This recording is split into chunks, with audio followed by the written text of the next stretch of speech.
Usisahau kusubscribe, like na kucomment. Wa Tanzania, wanachama na waandishi wa habari, ninawasalimia kwa salamu zote za chama. Ndugu waandishi wa habari, kwa mara nyingine naomba niwashukuru kwa kuitika wito. Sisi Chadema kanda ya kati tumeitisha vyombo vya habari kwa ajili ya kusema na nyie.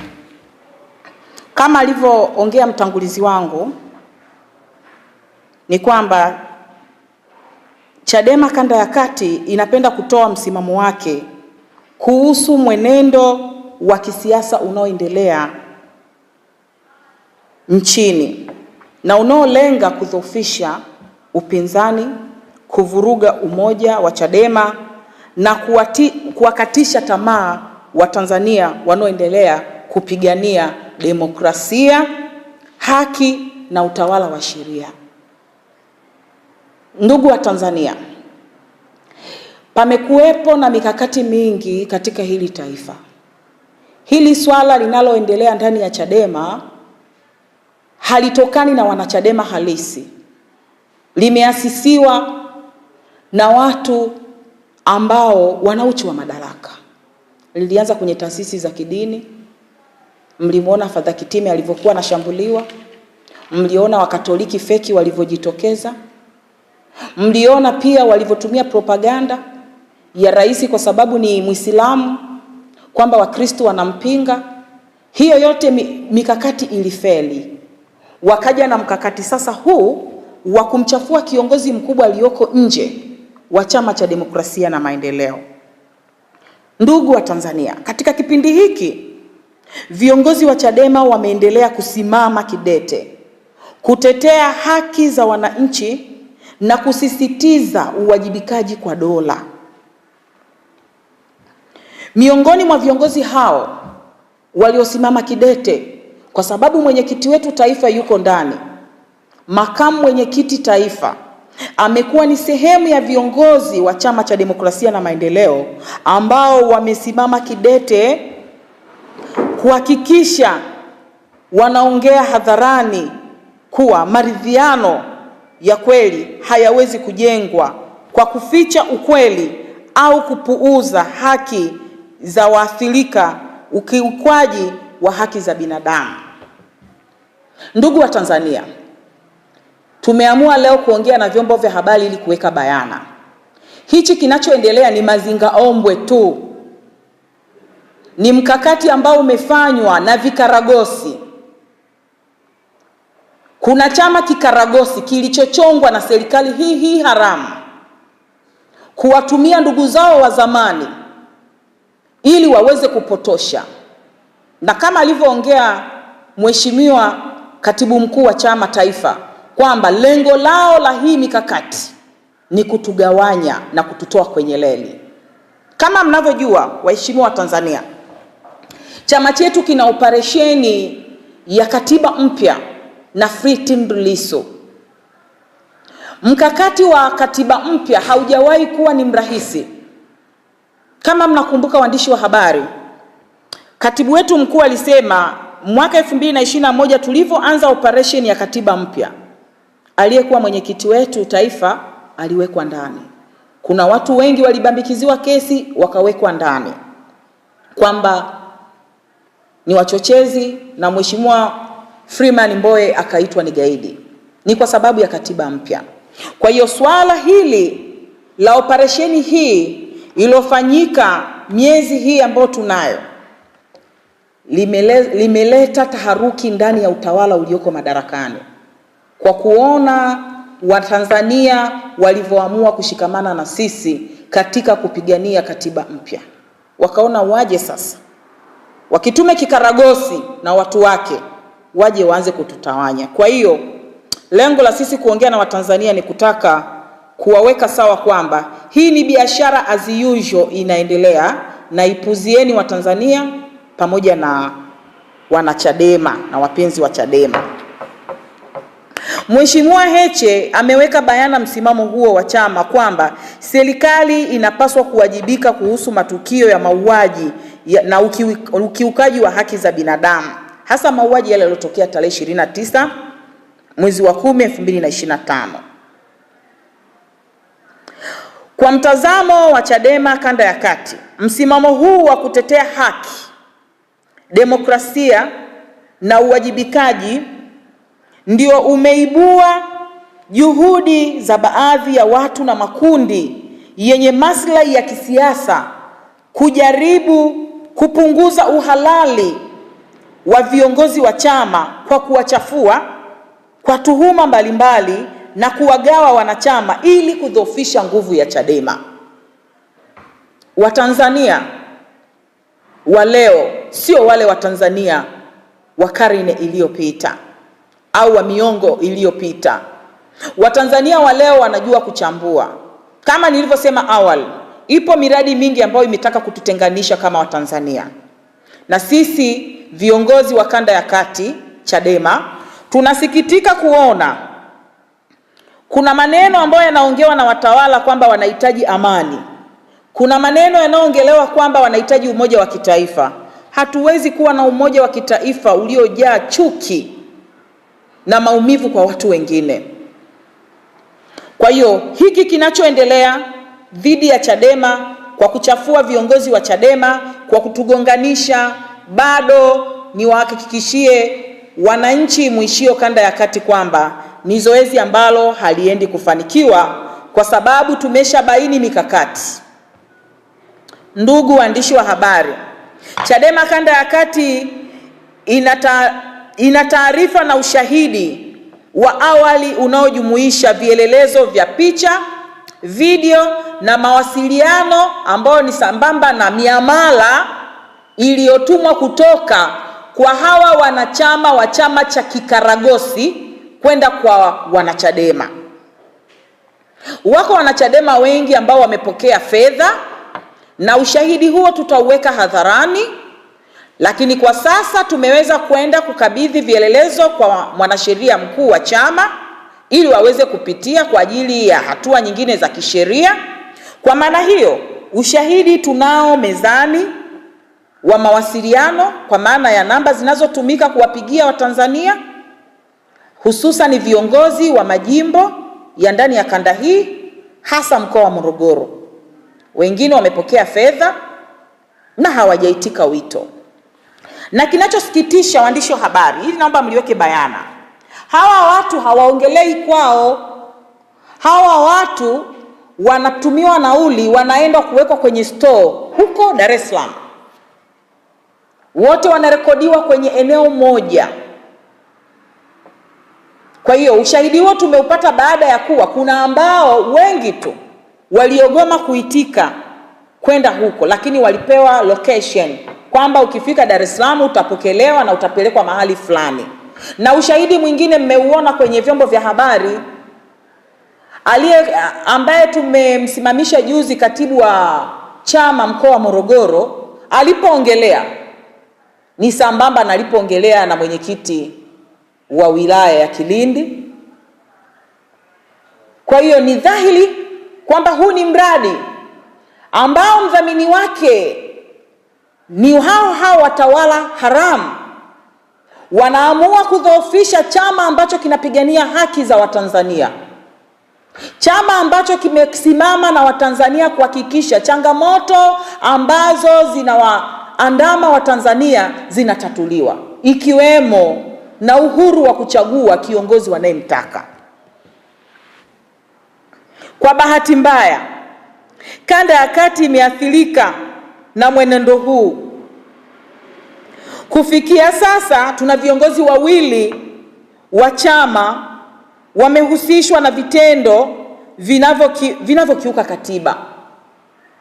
Kuna waandishi wa habari wengi mmenipigia simu kwa sababu kanda yangu imekuwa ni sehemu ya kanda ambayo imeathirika, kwamba kwa nini mnachukua hatua, hususan pale hatua tuliyomchukulia katibu wa mkoa, kwamba kwa nini mmechukua hatua kwamba jieleze, chama chenu si mnajinasibu kwamba ni cha demokrasia.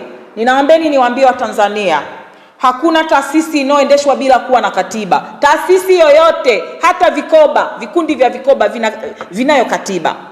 Chadema ina katiba hii hapa ambayo ni mwongozo wa shughuli zote, nidhamu na kila kitu.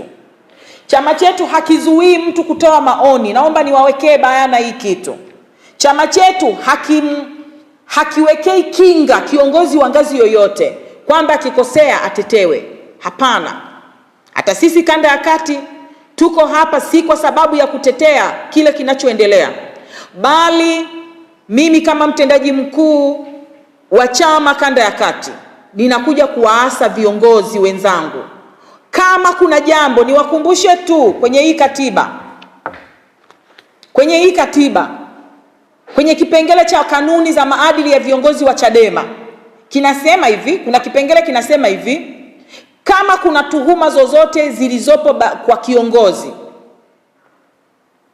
tunaruhusiwa kutoa maoni yetu au kuongea masuala ya tuhuma kwenye vikao vya ndani, sio kwenye vyombo vya habari.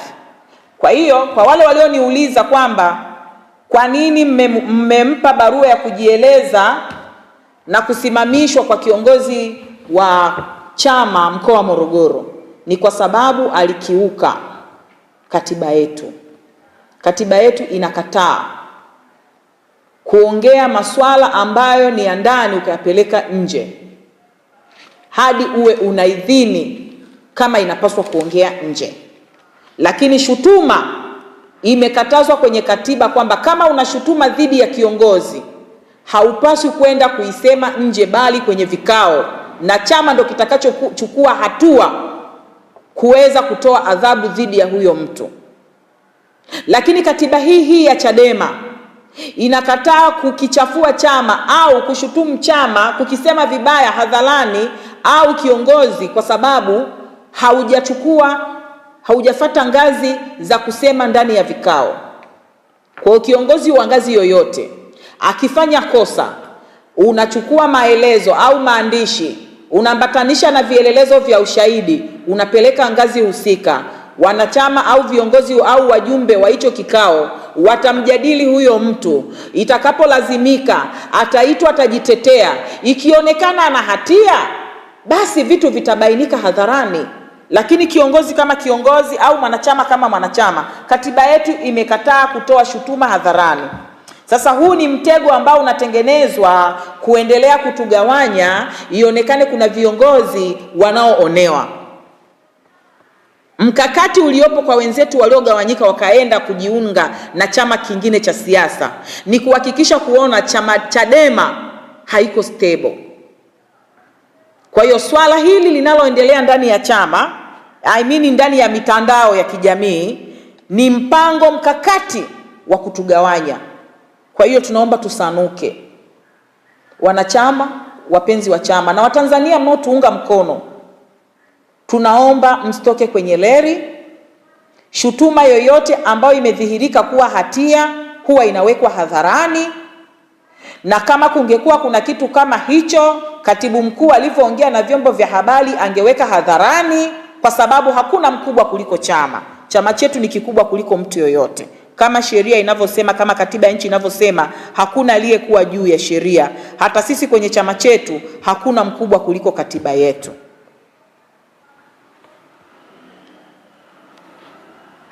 Katika hali isiyo ya kawaida, viongozi hao wawili baada ya kuwa wamejitokeza, tumeweza kuchukua hatua za awali kwa kiongozi ambaye ni katibu wa mkoa wa Morogoro, lakini pia huyu mzee wetu, mzee Akwilini Magarambula, ambaye naye juzi ameonekana kwenye vyombo vya habari, kwa sababu yeye ni kiongozi wa kanda, ngazi yake ya nidhamu iko taifa.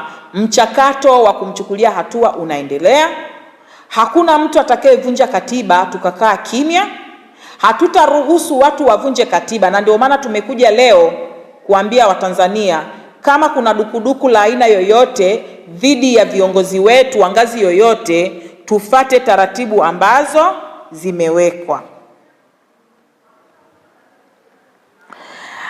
Katiba ya Chadema inamtaka kila kiongozi na mwanachama kuheshimu maamuzi ya chama, kulinda siri za chama, kutunza umoja na mshikamano wa chama, kutumia mifumo ya ndani ya chama kushughulikia malalamiko au tuhuma zozote dhidi ya viongozi. Kitendo cha kukimbilia kwenye vyombo vya habari badala ya kutumia taratibu zilizowekwa na chama, ni ukiukwaji wa misingi hiyo ndicho kilichopelekea hawa viongozi waanzishiwe mchakato wa kinidhamu. Kwa hiyo viongozi wenzangu wa Chadema, wanachama wa Chadema, tunawaomba katiba ifuatwe tunaposhughulikia shutuma ya aina yoyote. Aidha, Chadema kanda ya kati tunatoa onyo kwa mujibu wa kikundi chochote kinachojihusisha na mpango wa kurubuni viongozi wa Chadema kwa kusambaza taarifa za uongo na kushiriki katika njama za kudhoofisha chama, kwamba hatua zote za kikatiba na za kisheria zitachukuliwa dhidi ya hayo makundi, yawe ni makundi ya ndani ya chama au nje ya chama. Ndio maana nimewaambia waandishi wa habari, wito kwa wanachama nchini kuendelea kuwa watulivu, kupuuzia haya matukio ya kugawanya Watanzania. Hawagawanyi Chadema, wanatutoa katika msingi wa kuipigania katiba mpya itakayoleta suluhu ya tume huru, suluhu ajira kwa vijana, suluhu ya kuondoa umasikini na hizi kodi ambazo zimekuwa ni nyingi, ugumu wa maisha, suluhu ya vitisho, suluhu ya watu kufungwa, haki haipo, ukikosoa unawekwa ndani. Wanatuondoa kwenye leli ya kupigania damu ya ndugu zetu iliyomwagika tarehe 29. Wanataka kutudhoofisha ili Chadema ifungwe au ifutwe ili waweze kuingia kwenye maridhiano na vyama ambavyo vinawasapoti. Ndugu wa Tanzania, sisi Chadema tumedhamiria bega kwa bega tutakuwa na Watanzania katika kupigania haki za ndugu zetu waliopoteza maisha katika uchafuzi uliofanyika tarehe 29 mwezi wa 10 mwaka jana. Lakini pia tutaendelea kupigania haki ya ndugu zetu waliopotezwa, tusiojua wako wapi, wako hai au wamekufa. Hawataki tuongelee hayo masuala, ndio maana wanatutoa kwenye leli. Hawataki tuandamane tudai haki zetu, ndio maana wanatutisha, wanatufungia ndani. Sisi Chadema tutaendelea kuipigania nchi hii. Wapuuzieni wote na mikakati yao. Narudia tena, wapuuzieni wote na mikakati yao. Walianza na udini, wakataka kututenga na udini. Watanzania mkasanuka, mkasema tuko wamoja wa Tanzania. Wakaja na swala jingine pia la mtumishi wa Mungu wa dhehebu la Katoliki. Baada ya kuwa anaongelea mambo ya haki, alifanyiwa jaribio la kuuliwa. Hakuna chama chochote kilichosimama kuongelea habari ya kuuliwa kwa yule padri zaidi ya Chadema. Walivyoona jaribio la kumuua limeshindikana, wakaja na swala la ukatoliki feki, kwamba Wakatoliki hawakubaliani na mienendo ya huyo padri, kwamba wanaenda kumshtaki Vatican. Mnaweza mkaoanisha hayo matukio. Na sasa wamekuja na tukio la kwamba Heche kala fedha. Heche sio mtunza fedha ya chama kwa mujibu wa katiba yetu. Heche hahusiki na masuala ya fedha ya chama, hahusiki kabisa. Secretariat chini ya uongozi wa katibu mkuu ndio kuna vitengo vya fedha. Kama kuna fedha yote ya chama, wakulaumiwa sio mwenyekiti wala makamu mwenyekiti. Hawahusiki na masuala ya fedha. Kinachoendelea ni kudhoofisha msimamo uliopo. Na mwisho, kanda ya kati, tunahitaji kumwona mwenyekiti wetu yuko uraiani. Watanzania, mmeona Jumuiya ya Madola imetoa siku, inaungana na Watanzania kumpigania Tundu Lissu. Tunamhitaji Tundu Lissu arudi uraiani, kwa sababu hadi leo hii tunaweza tukasema mahakama imekuwa ikichechemea kuweka bayana haki iliyopo baina ya mwenyekiti wetu wa chama taifa. Tunamhitaji arudi uraiani. Tunamhitaji mwenyekiti Antipas Tundu Lissu aje uraiani, kwa sababu sio muhaini. Niwakumbushe Watanzania, Tundu Lissu yule alishafanyiwa jaribio la kuuliwa na serikali ilikaa kimya. Hadi leo tangu 2017 hatujawahi kupata, miaka 9 sasa, hatujawahi kupata ushahidi wa nani alimpiga risasi 30 na mwilini. Lakini pia hatujawahi kuona Chama cha Mapinduzi kikilaani hicho kitendo, kama ambavyo vitendo vya mauaji tarehe 29 ambavyo vyama vingine havikusema na kikiwemo chama tawala. Leo hii alivyoanza kupigania uhuru wa kiuchaguzi, pawepo na mifumo huru ya kiuchaguzi, alibambikiziwa kesi ya uhaini ambayo hukumu yake ukikutwa na hatia ni kunyongwa. Sisi Chadema na Watanzania kwa pamoja tusikae kimya. Lazima tupiganie uhai na haki yake ya kuishi mwenyekiti wetu Tundu Antipas Lissu. Kwa hiyo niongee na hawa wanaotuma vikaragosi. Naongea na hawa wanaowatuma vikaragosi. Huu mradi ambao unatengeneza wa kuidhofisha Chadema kwa kutafuta shutuma dhidi ya viongozi wetu wa Chadema, kama mlivyomkamata Lissu mkamweka ndani, mkidhamilia mahesabu yenu yamekamilika kwamba Chadema inaenda kufa, niwape pole.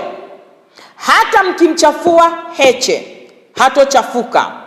Hata mkitumia mbinu zozote zile, wako wakina Antipas Tundu Lissu maelfu kwa maelfu. Tutasimama kukipigania chama hadi tupate ukombozi ulio huru kwa Watanzania.